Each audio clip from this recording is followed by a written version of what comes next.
유대인의 율법주의와 일본인의 율법주의는 서로 통하는 면이 분명히 있습니다. 법이라는 것은요, 분명한 성각의 문제와 관련된 것이 있습니다. 이것은 절대적 계명이고요, 시대와 장소를 불문하고 적용될 수 있는 이 고정된 것입니다. 가령 살인한 자들은 엄벌에 처해야 한다는 것이죠. 사실 이런 보편적인 규정은요, 다신론적인 배경에서는 논리적으로 증명될 수가 없습니다. 유일하신 하나님께서 세상을 창조하셨기 때문에 우리가 그 결과 이르게 되는 결론이죠. 여러분, 하지만 이런 고정된 법만 있는 것이 아닙니다.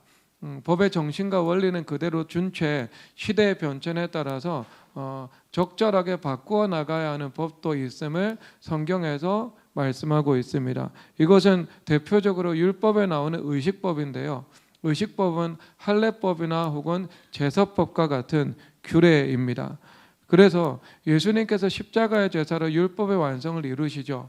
그 이후에 히브리서 9장 10절에서 이렇게 말씀하시는데요, 개혁할 때까지 맡겨둔 것이니라 라고 말씀하고 있습니다. 즉 제사법은 구약시대에는 구속력 있는 법이었습니다. 하지만 율법의 완성, 즉 개혁된 이후에는요, 제사법의 세세한 규례를 우리는 지금 지키지 않아도 됩니다. 하지만 그 의미와 정신은 예수 그리스도 안에서 우리에게 유효한 통찰을 여전히 제공하고 있음을 말씀하고 있습니다. 즉 지금 유대인들은 예수 그리스도를 통해서 법이 개혁되었음에도 불구하고요, 옛 의식법이나 절기법의 규례 안에 갇혀서 지내는 율법주의 면모를 보여주고 있죠. 여러분, 일본인도 똑같은 속성을 가지고 있습니다. 일본에서 얼마 전까지 시중은행에서 플로피 디스크를 사용한 거 알고 계십니까? 플로피 디스크에 은행 계좌 정보를 담아서 정부 경제산업성에 제출하고는 했습니다. 왜 그런가요?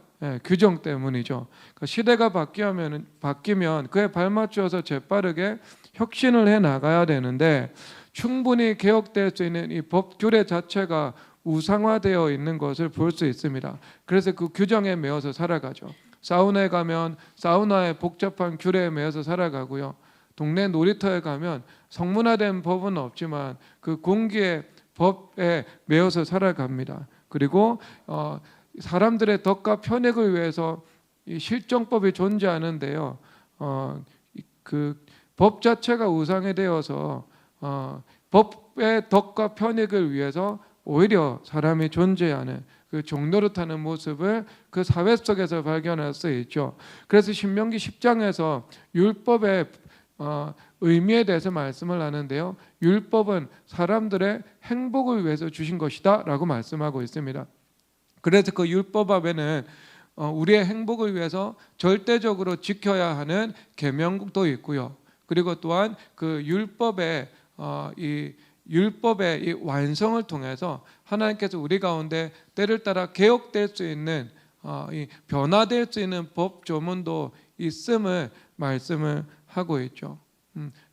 그래서 지붕 위에 난간을 만들라는 법이 있다면 그것을 이 시대 속에서는 다른 면으로 적용을 해나가지 않겠습니까?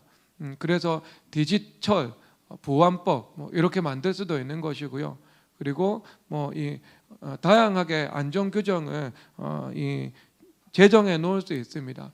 그런데 이 일본인들만 율법적 속성을 가지고 있는 것이 아니고요, 우리가 민족적 DNA로 가지고 있는 그 성리학 이데올로기도요, 율법적인 면을 분명히 가지고 있습니다. 성리학의 리라는 것이 무엇인가? 이 리는요, 만물 안에서 그리고 만물 위에서 이 만물을 존재케 하고 만물을 기동케 하는 최고의 운영 원리를 말하고 있습니다. 그러니까 만물의 이치다 이렇게 생각할 수 있고요, 또 다른 면에서 하늘에서 부여한 절대적인 도덕 규범이다 라는 것을 말하고 있습니다. 그래서 그 리가 바로 사람 안에 있는 거죠.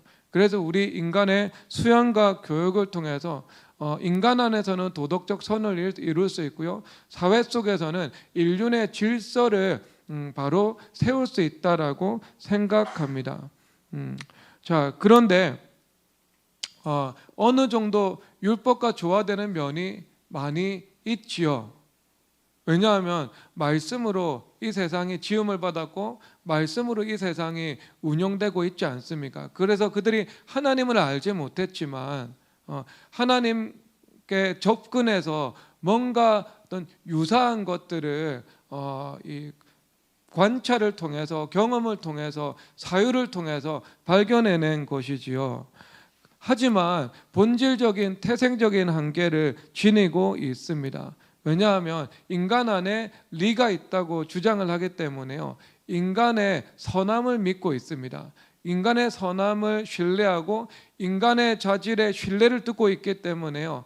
인간이 수양을 한다면, 그리고 인간을 잘 교육한다면 그들이 추구하는 바 선이 이루어질 수 있고 성현이나 혹은 맑은 선비가 될 수 있다고 가르쳤습니다. 여러분, 우리는 이것이 한계가 분명하다는 사실을 모두 알고 있지요. 이것은 율법주의적인 자기의와 위선의 한계를 벗어날 수가 없습니다. 그리고 그 성리학자들이 간과할 수밖에 없었고, 그리고 또한 도무지 다룰 수조차도 없었던 문제가 있는데요. 그 문제가 무엇인가? 그것은 바로 인간의 원죄의 문제이면서 실제하는 원수마귀의 존재 문제입니다. 여러분, 이것을 보지 못하고 해결할 수 없으니까요, 그 성리학 이데올로기로 구축된 사회도 결국 일본처럼 율법적 사회로 나아갈 수밖에 없었겠지요. 자, 그렇다면 우리가 이 원죄의 문제를 성경에서 어떻게 보고 있는가 살펴볼 수 있겠죠. 인간의 가장 중추적이면서 근원적인 문제입니다. 이 원죄의 문제를 다루지 않고서는요, 어떤 인간의 교화도 이루어질 수도 없고요, 사회 속에서 이루어지는 그 하나님의 그 통치와 복도 우리가 경험할 수가 없습니다. 로마서 5장 12절에서 이렇게 말씀하시는데요.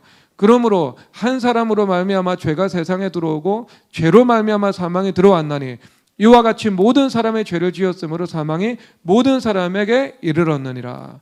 여러분, 대표성의 원리에 의하면 첫사람 아담이 범죄했을 때 모든 사람이 그 안에서 죽었죠. 즉 예수님께서 순종하실 때 예수님의 순종 안에 모든 사람의 순종이 있는 것처럼 아담이 범죄할 때 아담의 범죄 안에 모든 사람의 범죄가 있다라는 것, 이것이 대표성의 원리입니다. 그러면 여러분, 억울하게 받아들일 사람이 있죠. 죄는 우리의 조상인 아담이 선악과를 먹고 범죄했는데 왜 우리가 그 죄책을 당해서 이렇게 고생을 해야 하는 그 문제인 것이지요. 여러분, 그렇지 않습니다. 왜냐? 아담이 선악과 범죄를 통해서 타락했습니다. 그래서 종합적인 죄악의 저주 안에 얽혀 들어가게 되었죠. 그래서 그의 본성이 부패했는데요. 바로 이 남자와 여자의 결혼이라는 그 육체적인 생육 법칙에 의해서 죄악의 부패성이 모든 후손들에게 전달되는 것을 말하고 있는 겁니다. 즉 후손이 단지 부모를 모방만 하는 것은 아니죠. 환경을 통해서 영향만 받는 것은 아닙니다. 아담의 부패한 죄성이요, 세대를 잇고 이어서 우리에게 전달되는 것을 말하고 있는 겁니다. 그래서 우리는 타고날 때부터 결함이 있는 존재로 태어납니다. 우리는 부패하고 타락한 자로, 죄성을 지닌 자로 출생하게 되어 있는 것이죠. 그래서 존 칼빈 선생님은요, 원죄에 대해서 다음과 같이 정의를 내리고 있는데, 영혼의 모든 부분에 퍼져 있고 육체의 일을 우리 속에 일으키는 우리 본성의 유전적 타락성과 부패성이다라고 주장을 하고 있는 거예요.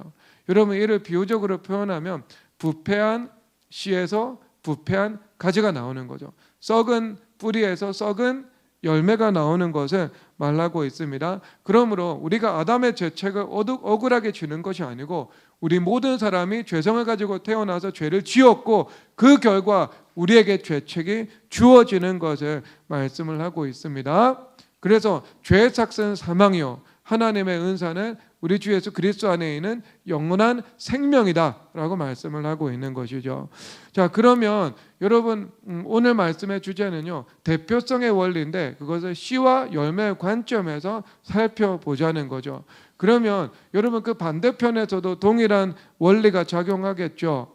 썩은 씨에서 썩은 열매가 나온다면 우리가 좋은 나무가 된다면 좋은 열매를 맺을 수밖에 없습니다. 그래서 존 칼빈은 다시 한 번 더 말하고 있는데요. 하나님의 백성이 그 부모의 거룩함에 어느 정도 참여한다는 것은 그야말로 특별한 축복이 아닐 수 없다라고 말을 하고 있습니다. 여러분, 성화가 많이 진전돼 거룩해진 부모가 있다고 합시다. 그럼에도 불구하고요, 자녀를 낳으면 그 자녀는 죄성을 가지고 출생합니다. 죄인으로 태어나기 때문에요, 그들도 믿음으로 칭의를 받아야 하고요, 그들도 부모처럼 회개와 기도를 통해서 거룩해지는 길을 밟아 나가야 하는 것입니다. 모든 사람은 예외가 없습니다. 하지만 이 말에 의하면 부모의 거룩함에 어느 정도 참여하는 특별한 축복을 누릴 수 있다라고 말씀을 하고 있죠. 자, 그러면 이것이 무엇인가? 좋은 나무는 아름다운 열매를 맺기 때문인 것입니다.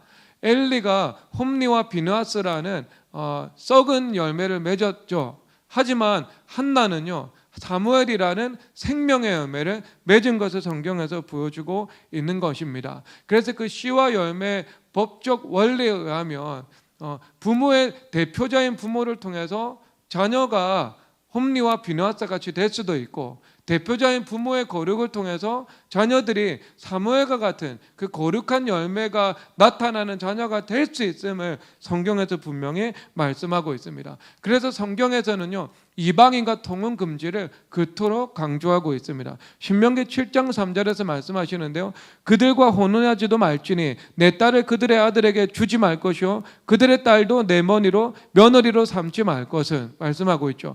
여러분, 신약에서도 이를 지지하는 본문이 있는데요, 고린도전서 7장 14절에서 믿지 아니하는 남편이 아내로 말미암아 거룩하게 되고 믿지 아니하는 아내가 남편으로 말미암아 거룩하게 되라니 그렇지 아니하면 너희 자녀도 깨끗하지 못하니라 그러나 이제 거룩하니라 라고 말씀하고 있습니다. 그러니까 부부의 거룩을 통해서 자녀도 거룩해질 것을 말씀하고 있습니다. 그러니까 부부가 회개해서 거룩해지죠.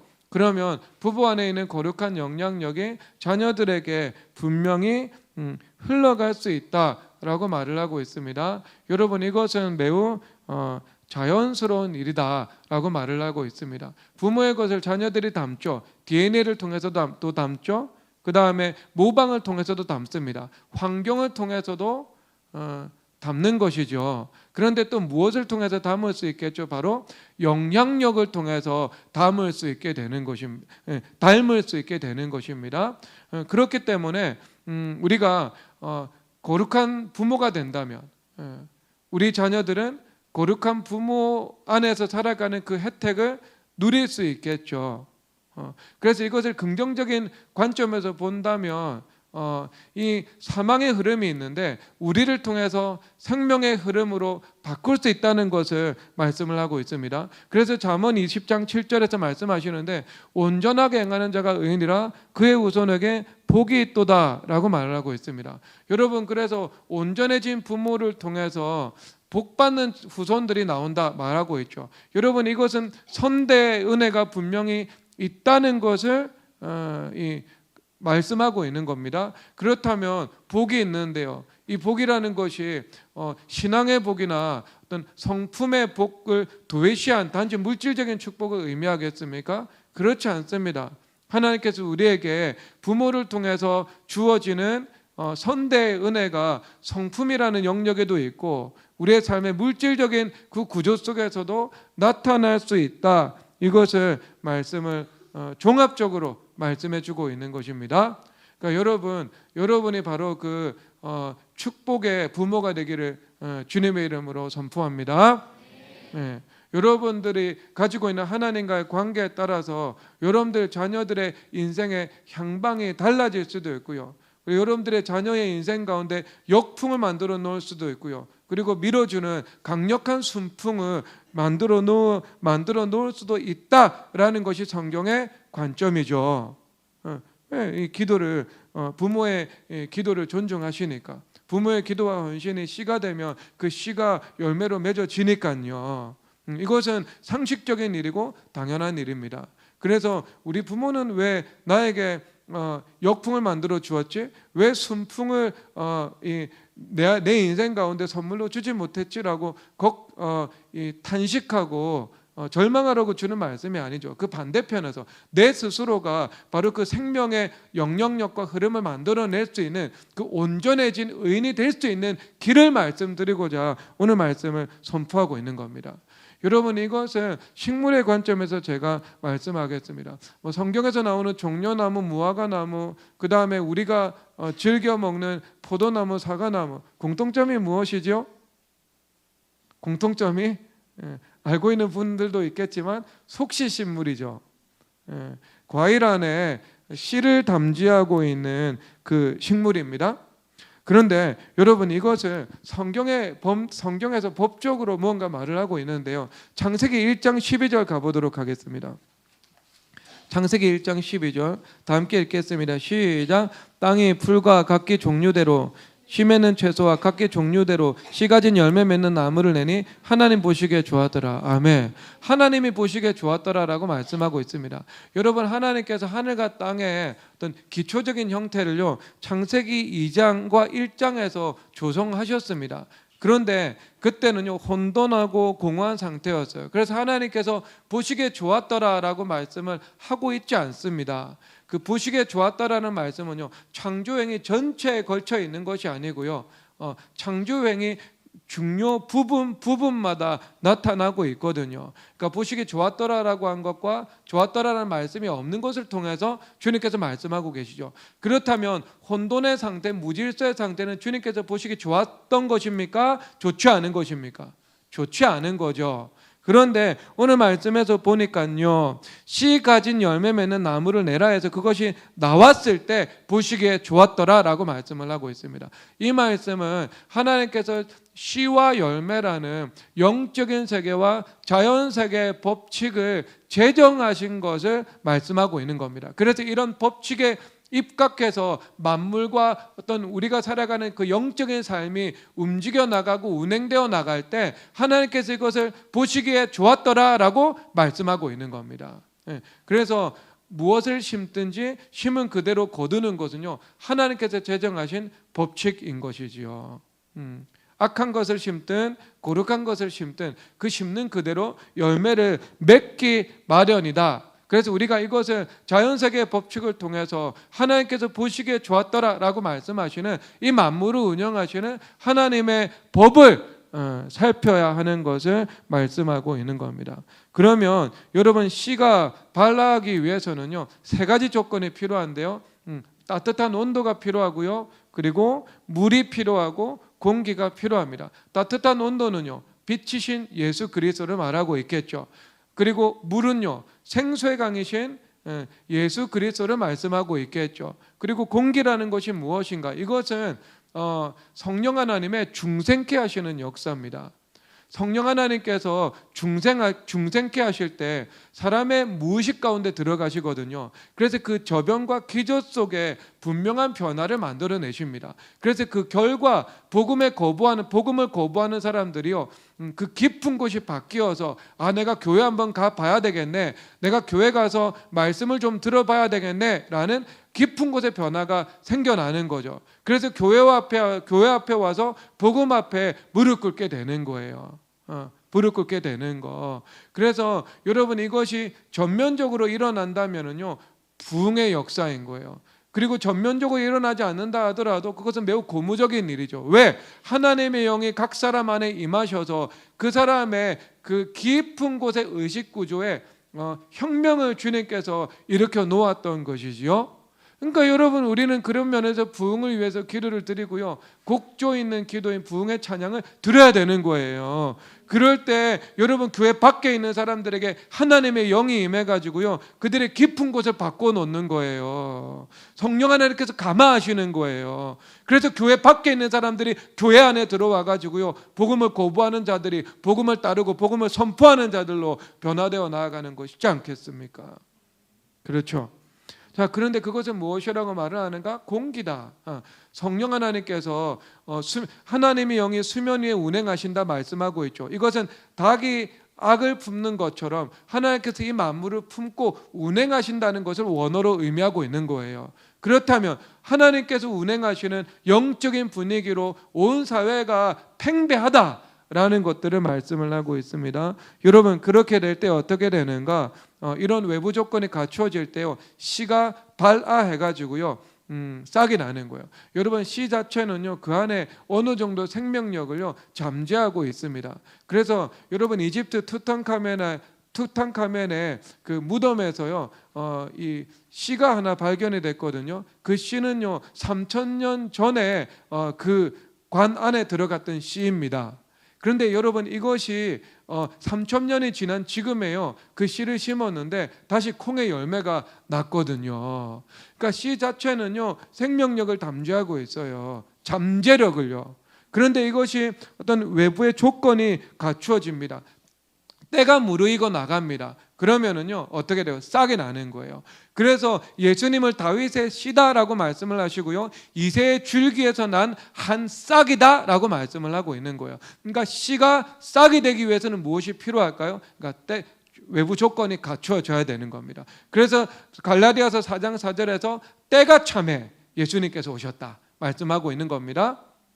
다윗의 씨이신 예수님께서 때가 참에, 즉 외부 조건이 외부 조건이 맞추어지고 그리고 상황이 점점 준비되어 나아가면서 하나님께서 이 예수님을 이 땅 가운데 보내신 것을 말씀을 하고 있습니다. 그래서 한 싹이 난 것을 말씀하고 있습니다. 싹이 나고요, 싹에서 가지가 납니다. 가지에서 줄기가 나죠. 줄기에서 꽃이 납니다. 그리고 속시식물은요 꽃잎이 떨어져야 열매를 맺게 되어 있습니다. 꽃잎이 떨어집니다. 그러면 그 남은 부분이요 성장을 하게 되거든요. 그래서 그 성장한 부분이 여러분들이 먹는 포도처럼, 과일처럼 그 씨를 담고 있는 과실이 되는 것이죠. 그래서 많은 열매를 맺게 되는 것입니다. 자, 그렇다면은요, 이 많은 열매 안에 또 무엇이 있죠? 많은 열매 안에 씨가 있잖아요. 그래서 그 씨가 또다시 땅에 뿌려지게 됩니다. 그러면 그 무수한 씨가 땅에 뿌려져서 또다시 나무로 자라나게 되겠죠. 그 나무에서 수많은 열매가 맺어지는 것을 말씀을 하고 있습니다. 그래서 하나의 씨가 있는데요, 이 씨가 기하급수적으로 성장해서 하나의 나무가 되는 것뿐만이 아니라 숲을 이루는 것을 말씀해주고 있습니다. 그래서 이사야서 32장 15절에 찾아가서 우리 한번 읽어보도록 하겠습니다. 이사야 32장 15절.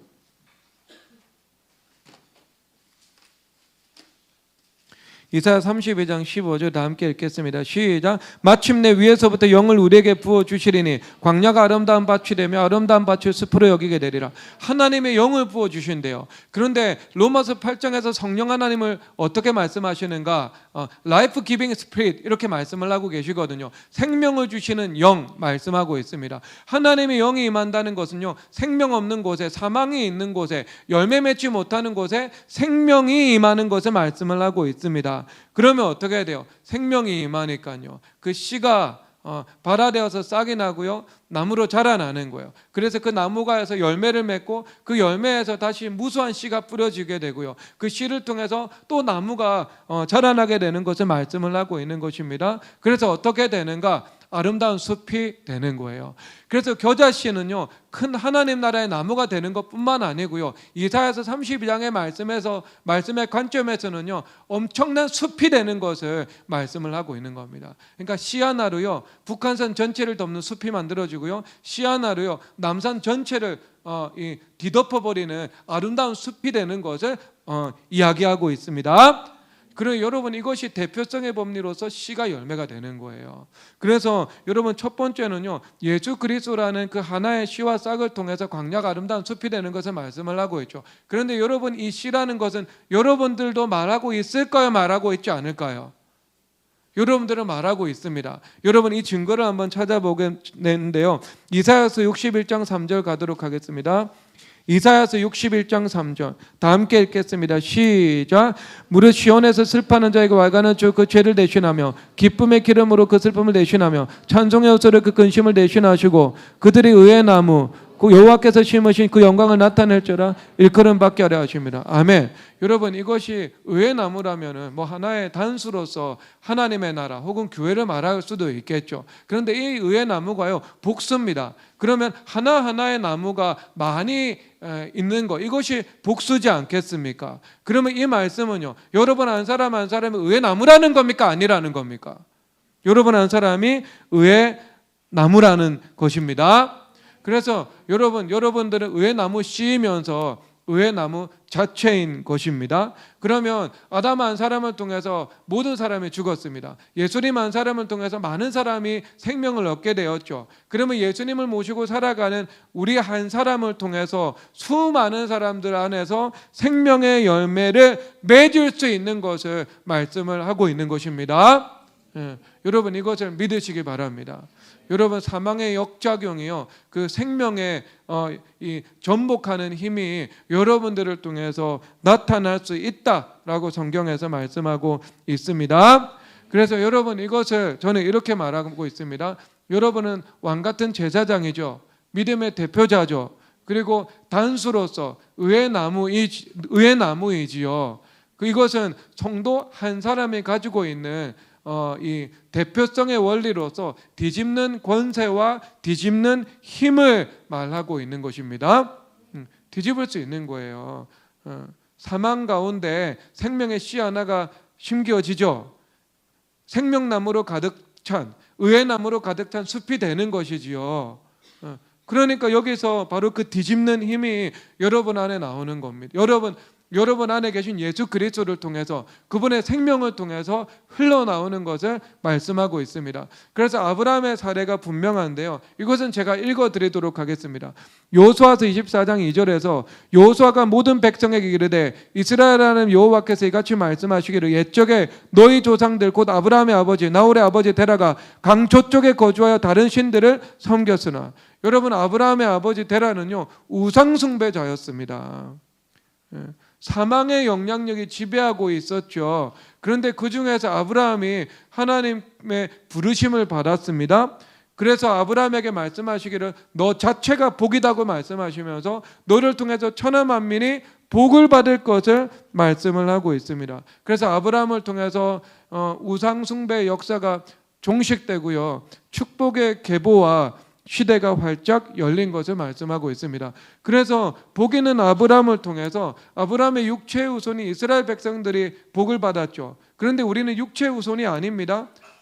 우리는 영적인 후손입니다. 육체적으로는 아브라함과 아무런 혈통적인 연관성이 없습니다. 우리는 믿음으로 아브라함의 자손이 되어서 아브라함과 함께 복을 받은 것을 말씀을 하고 있는 것이죠. 그러면 우리가 아브라함처럼 믿음의 대표자가 됩니다.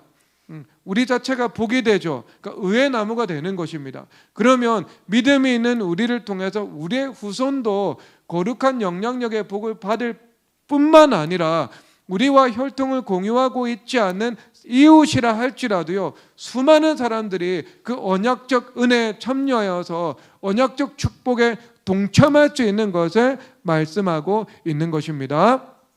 그래서 여러분, 이런 관점에 의하면은요, 우리가 이 뒤집는 힘, 뒤집는 권세로서 주님 앞에 쓰임 받을 때 많은 사람이나 많은 자원이 처음부터 필요한 것은 아닙니다. 여러분, 무브먼트를 의도하고 무언가 이 거룩한 것을 기획하잖아요. 그러면 그것이 성공하겠습니까? 실패하겠습니까? 예를 들어 상기도의 무브먼트를 기획하고 상기도를 시작한다고 생각해 봅시다. 그러면 여러분, 상기도를 온 민족과 열방 가운데 퍼뜨리는 것이요, 성공하겠습니까? 실패하겠습니까? 여러분, 제가 장담합니다. 무조건 실패합니다. 왜 그런 줄 아세요? 성경에서 뭐라고 말씀하세요? 넓은 문은 사망으로 인도한다고요. 생명으로 인도하는 문은요, 좁은 문이다라고 말을 하고 있습니다. 많은 사람들이 가는 것은요, 사망으로 달려가는 길이에요. 생명으로 들어가는 문은요, 좁은 문이에요. 그런데 그 좁은 문을 들어갔을 때 나중에 생명의 무수한 열매가 맺어지는 것을 말씀하고 있지요. 여러분, 그런 면에서 여러분, 작은 사람들이 시작할 때, 혹은 한 사람이 시작할 때, 그런데 그 한 사람과 거룩한 소수를 통해서 시작된 일들이 지속적으로 꾸준하게 이어질 때 그것이 성령 하나님께서 일으키시는 거대한 물결과 파도가 된다는 것을 말씀하고 있습니다. 그래서 여러분, 이것은요 한 사람의 원리죠. 대표성의 원리로서 많은 사람이 필요한 일이 아니고요, 거룩한 소수면 충분한 일입니다. 여러분, 그것을 통해 가지고요 역사도 바뀌고요, 민족도 바뀌고요, 열방도 바뀌고요, 가정도 바뀌고요, 땅도 바뀌고 모든 것이 다 바뀔 수 있습니다. 그래서 여러분, 그것을 열왕기상 18장에 엘리야와 바알과 아세라의 850명 선지자의 대결전을 통해서 보여주고 있잖아요. 북이스라엘의 이스라엘 백성 전체 우상 숭배와 타락을 통해서 3년 반 동안 기근이 찾아오지요. 그 3년 반 끝에 갈멜산에서 하나님의 선지자 엘리야와 바알과 아세라의 거짓 선지자 850명이 대결을 하게 됩니다. 그래서 먼저 그 바알과 아세라의 선지자 850명이요 이 아침부터 시작해서 저녁 소재 드릴 때까지 그들의 신들의 이름을 부르면서 심지어는 창각칼로 자신의 몸을 상처를 입히면서까지 그들의 이 신의 응답을 구하고 있습니다. 그러나 여러분, 그들의 신은요 목석에 불과하죠. 응답할 수 없습니다. 복이든 재난이든 내릴 수 있는 실력이 없는 신입니다. 그리고 원수마귀의 권능의 한계가 분명하죠. 원수마귀는요 그들의 제자 없이 일을 하지 못합니다. 하나님은요 제자 없이도 일하실 수 있어요. 그러나 원수마귀는요 그들의 제자 없이 직접적으로 이 물리적인 세계 가운데 변화를 일으킬 힘이 없습니다. 하나님은요 돌이 날아가게 하실 수 있습니다. 그래서 열왕기상 17장 18장에서 보면은요 엘리야가 있을 때요 지진이 일어나고요. 그리고 주님께서 바람을 부르셔서 가지고요 큰 바위가 날아가게 만드시기도 하시는 것이지요. 여러분, 이것은 하나님의 절대 권능입니다. 그런데 원수마귀는요 돌 하나 여러분들에게 던질 수 없어요. 사람 안에 들어가서 그 사람에게 영향력을 끼쳐서 그 사람을 통해서 돌을 던지는 그 존재들인 것입니다. 영향력을 직접적으로 미칠 수가 없죠. 그러니까 하늘에 불이 임하겠습니까? 그 신들의 복을 주고 재난을 주는 역사가 나타날 수 있겠습니까? 하나도 없었죠. 그런데 3년 반 동안 지속적으로 그리 시냇가에서 기도를 꾸준하게 드린 한 사람, 영성의 한 사람 엘리야가 가서 하나님 앞에 기도드립니다. 열왕기상 18장 37절 38절인데요 여호와여 내게 응답하옵소서, 내게 응답하옵소서. 이 백성에게 주 여호와는 하나님이신 것과 주는 그들의 마음을 되돌이키심을 알게 하옵소서 하매. 그래서 다음, 이에 여호와의 불이 내려서 번제물과 나무와 돌과 흙을 태우고 또 도랑의 물을 핫은지라 라고 말하고 있습니다. 하늘에서 엘리야의 제단에 불이 내려서 돌과 흙과 물까지도 다 불태웠다라고 말씀하고 있습니다. 그리고 엘리야가 다시 기도하자 하늘의 문을 열어 비를 내려주시고요 땅이 다시 소성케 되는, 즉 기근이 끝나고 다시 결실기가 찾아오는 그 뒤집는 역사, 전복하는 권세의 역사가 엘리야 한 사람을 통해서 나타난 것을 말씀해 주고 있습니다. 여러분, 여기도 몇 사람입니까? 엘리야 한 사람이잖아요. 엘리야 한 사람을 통해 가지고요 기근이 중단되고요 하늘이 비를 주고 다시 열매 맺는 역사가 나타났죠. 그러면 여러분도 엘리야와 같은 성정을 가지고 있는 한 사람이죠. 그렇다면 여러분 한 사람을 통해서 주님께서 가정이든 지역이든 민족이든 열방이든 그 역사를 바꾸시는 그 역사를 뒤집는 그 힘을 나타내 보일 수 있음을 주님께서 분명하게 성경을 통해서 가르치고 계신 것입니다. 여러분, 그 믿음이 있어야 되지 않겠습니까? 여러분, 사도행전 19장에서 에베소 지역에 은 5만이나 되는 책을 불사르는 이 세계관의 혁명의 역사가 나타나죠. 여러분, 그렇다면 두란노 서원 안에 에베소 교회 성도들 12명이 있었는데요 그들 안에 먼저 부흥이 일어나지 않았다면 에베소 전체 그리고 전 소아시아 지역에 부흥이 나타날 수 있었겠습니까? 만약에 12명의 제자 안에 부흥이 일어나지 않았는데 도시 가운데 부흥이 일어났다는 것은요 그 엘리야가 바알과 아세라의 850명 선지자와 그 결전에서 기도의 능력으로 승리하지 않았는데, 그것이 생략되었는데 다시 북이스라엘 땅 가운데 비가 내리고 다시 소성케 되는 역사가 나타났다고 하는, 성경을 기술하는 것하고요 똑같은 일이 되는 것이지요. 여러분, 이것이 여러분 대표성의 원리입니다. 12명 안에 부흥이 일어난 거예요. 사도 바울 선생님은요 12명의 제자 세우고요 12명의 제자 가운데 제자들 안에 하나님의 말씀을 선포한 거예요. 그들과 함께 기도 드린 겁니다. 그래서 그들 안에 부흥이 일어난 것이고요, 그들 안에 있는 그 부흥이 흘러가서 에베소 전체와 그리고 전 소아시아 지역을 바꾸어 버리는 대부흥의 역사로 나타난 것을 말씀하고 있습니다. 그래서 여러분, 적은 수가 들어가는 좁은 문을 통해서 생명의 열매가 맺어집니다. 에스겔서 47장 성전에서 나오는, 스며 나오는 작은 물을 통해서 창이란 강이 형성되는 것을 말하고 있습니다. 오늘 본문에서는요 바로 그 작은, 모든 씨보다 작은 겨자씨를 통해서 큰 하나님 나라의 열매를 맺는 것을 말씀을 하고 있죠.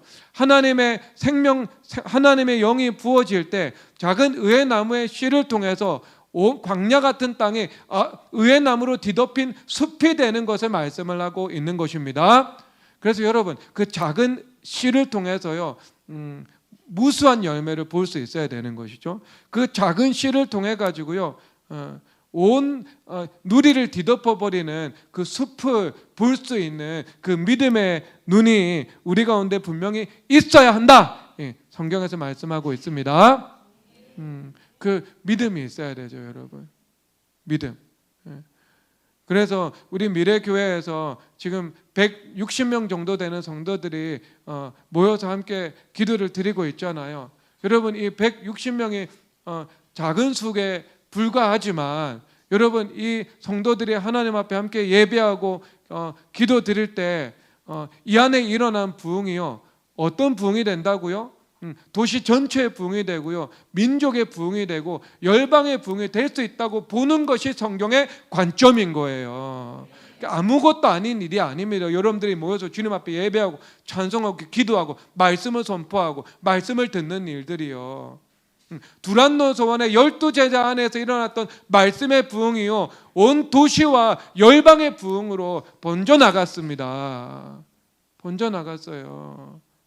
작은 씨가 큰 하나님 나라의 열매를 맺는 것을 말씀을 하고 있습니다. 그래서 여러분, 원수마귀들이 얼마나 많은 이 유리천장을 만들어 놓고 있습니까? 한국교회는 다시 부흥하지 않는다는 유리천장 만들어 놓았죠. 우리들의 삶에는 소망이 우리의 가정에는 소망이 없다는 거짓된 유리천장 만들어 놓았죠. 일본은 선교사의 무덤이라는 아주 사악하고 거짓된 말의 유리천장을 만들어 놓았죠. 그리고 우리의 죄악과 상처, 그리고 앞으로 신앙이 진전하지 못하게 만드는 그 우리의 시각의 왜곡이라는 유리천장을 만들어 놓았던 것입니다. 그런데 여러분, 이것을 깨트리는 것은요 한 사람이면 충분합니다. 한 가정에 한 사람이면 충분합니다.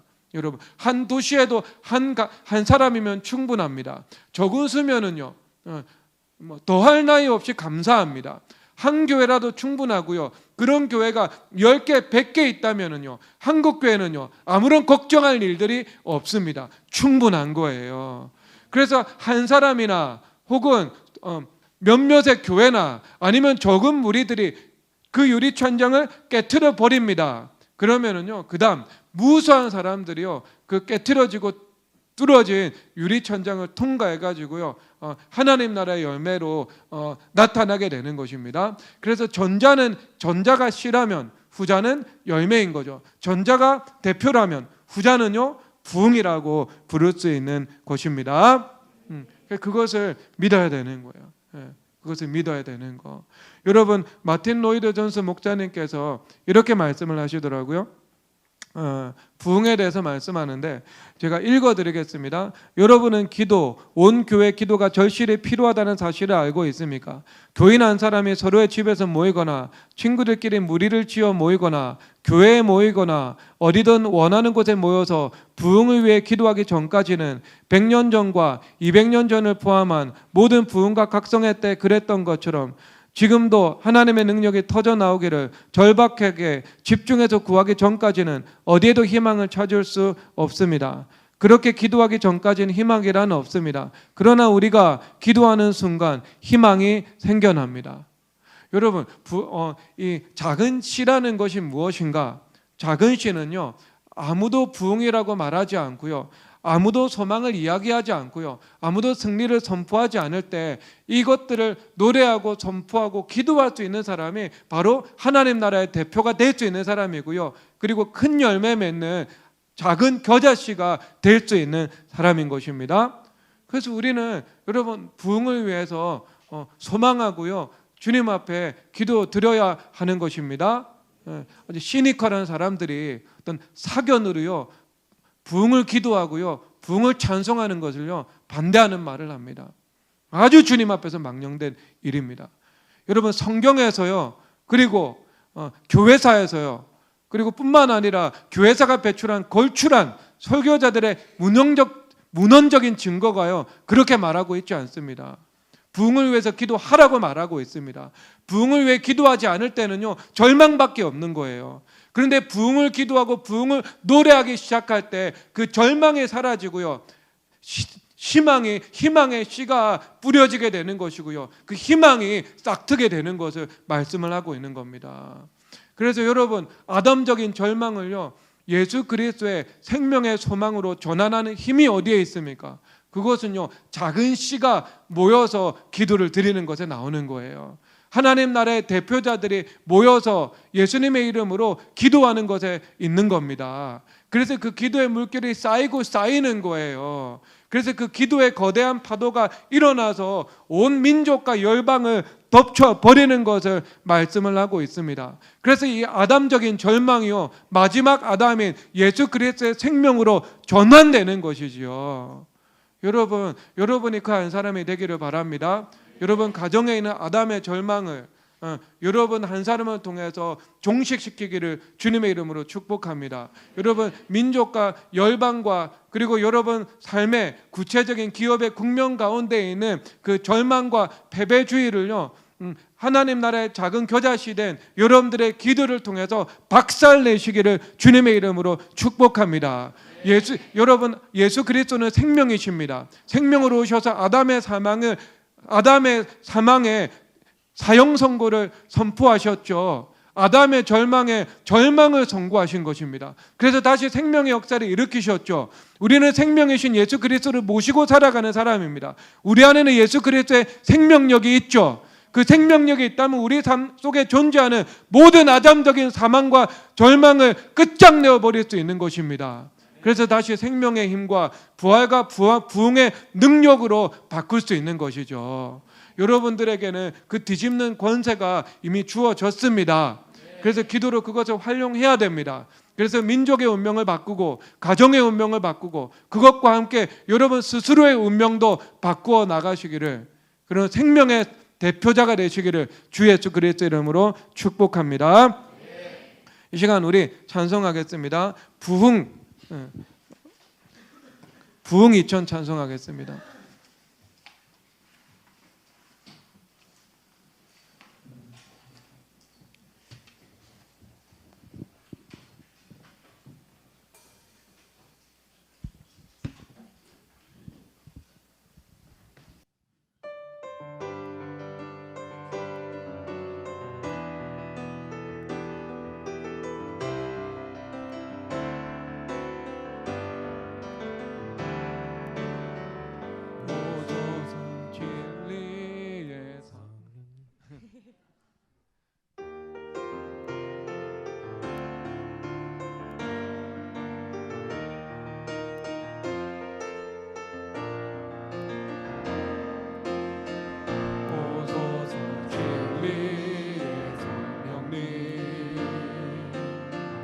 이 땅을 늘려 임하소서.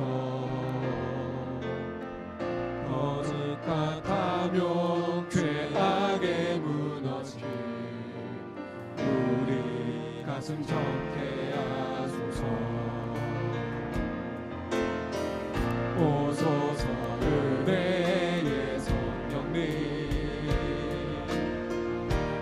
하늘 가르고 임하소서.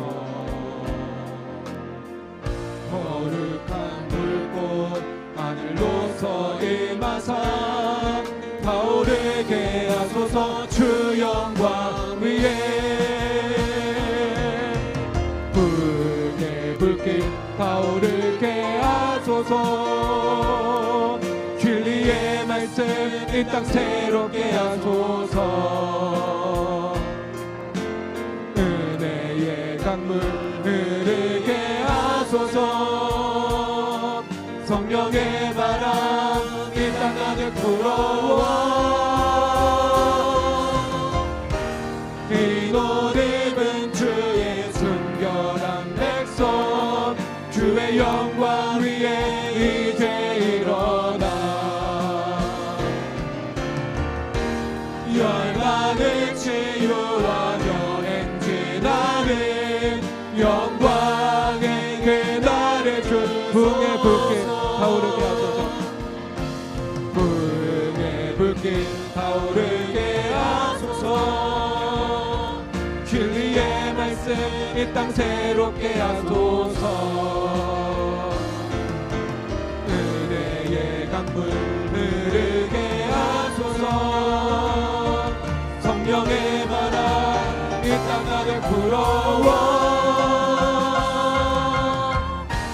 흰옷 입은 주의 순결한 백성 주의 영광 위에 이제 일어나